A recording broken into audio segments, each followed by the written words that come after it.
तर हे पहा आपण ना उरलेल्या रात्रीची चपाती उरलेली आहे, ती वाया जाऊ देण्यापेक्षा आपण याची एक छान अशी रेसिपी बनवणार आहोत। त्यासाठी बघा मी ह्या 2.5 चपाती उरलेली आहे। त्यासाठी आपण असा पहिला रोल करून घ्यायचा या चपातीचा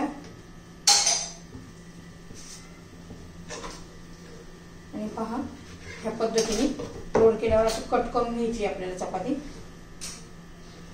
एकदम बारीक बारीक असे स्लाइस करायचे आहे।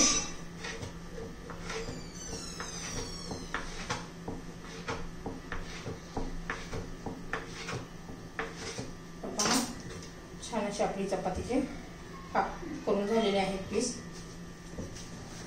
तर दुसरा पण रोल मी असाच कट करून घेते। तर हे पहा आपली चपातीचे बारीक लांबट लांबट असे काप करून घेतलेले आहेत आपण। पाहे मॅगी सारखे छान असे, खूप असे जाड नाही करायचे, असे पातळ पातळ करायचे। पहा मी असे केलेले आहेत। आणि त्यासाठी बघा एक मोठा कांदा घेतलेला आहे लांबट असा चिरून, शिमला मिरची पण लांब अशी चिरून घेतलेली आहे आणि लसूण 5-6 पाकळ्या तो पण बारीक चिरून घेतलेला आहे। तर आता मी कढई गरम करण्यासाठी ठेवतीये।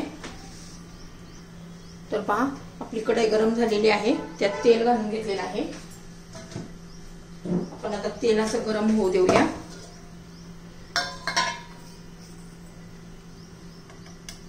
त्यात जिरं मोहरी घालायची आहे, आपण बारीक चिरलेला लसूण पण घालायचा आहे, कांदा घालायचा आहे,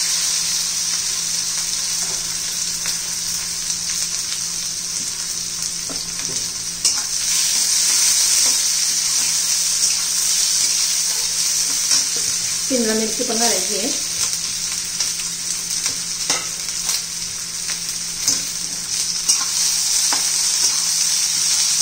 अशी शिमला मिरची जास्त शिजवायची नाही आपल्याला, 2 इंच पण फक्त कच्चेपणा घालवायचा आहे कांदा ट्रान्सपरंट होईपर्यंत।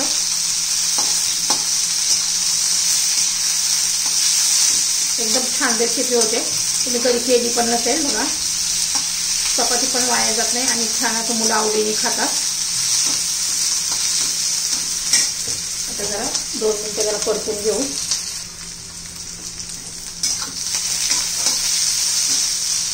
बघा आपलं झालेले आहे। आता त्याच्यामध्ये आपण मॅगी मसाल्याचं पाकिट घालूया।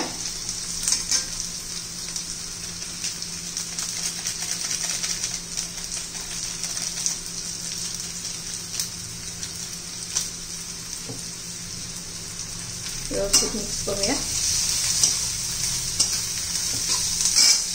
थोडंसं मीठ घालायचं आहे, कारण मॅगी मसाल्यामध्ये मीठ असते।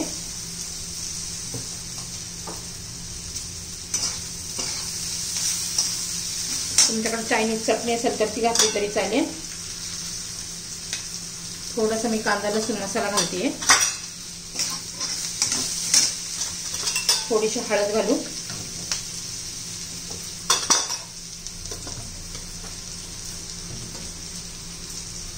सर्व असं व्यवस्थित मिक्स करूया। मी त्याच्यामध्ये हा ग्रीन चिली सॉस घालते 1 चमचा।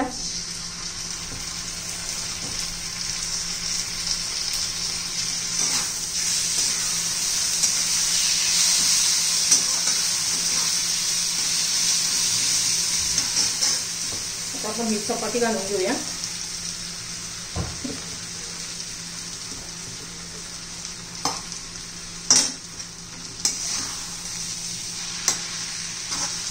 व्यवस्थित मिक्स करून घ्यायचंय।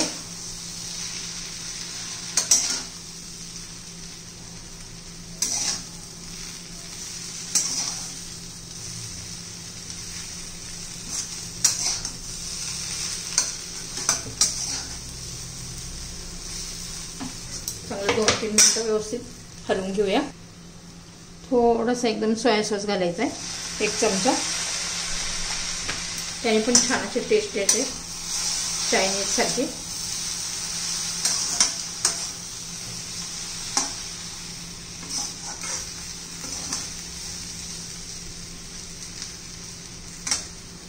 कोथिंबीर घालू, मी भरपूर अशी कोथिंबीर घातलेली आहे।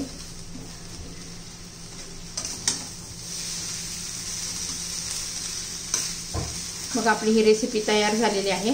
तुम्हाला आवडली तर लाईक शेअर आणि सबस्क्राईब नक्की करा, म्हणजे रोजचे नवनवीन रेसिपीचे व्हिडिओ तुम्हाला पाहायला मिळतील।